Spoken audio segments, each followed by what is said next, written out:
బాధ్యతతో మనం గనక అడుగు పెడితే మన జీవితాలు వేరే రకంగా ఉంటాయి. బాధ్యతతో అడుగు పెట్టాలి అనంటే ఈ వాక్యము పైన నీకున్న హక్కును జ్ఞాపకం చేసుకోవాలి.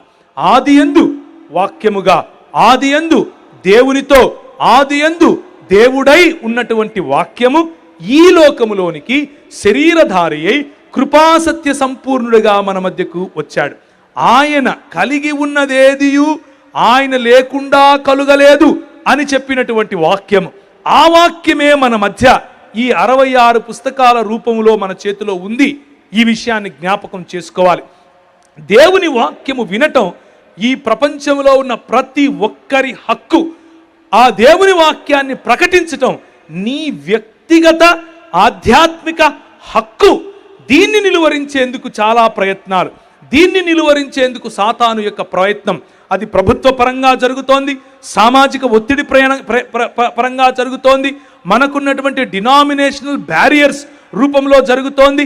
అన్నిటినీ మించి వ్యక్తిగతంగా మనలో మనమే వాక్యము పట్ల మనకు ఉండవలసినటువంటి పిపాస, మనకుండవలసినటువంటి దాహం, మనకుండవలసినటువంటి ఆ కోరిక చనిపోవటం కారణంగా, ఆధ్యాత్మిక పతన స్థితి కారణంగా ప్రజలకు ఇవ్వాల్సినటువంటి హక్కును ఇవ్వకుండా మన దగ్గరే దేవుని వాక్యాన్ని నిలువరింప చేసుకునే విధంగా మనం మారిపోతున్నాం.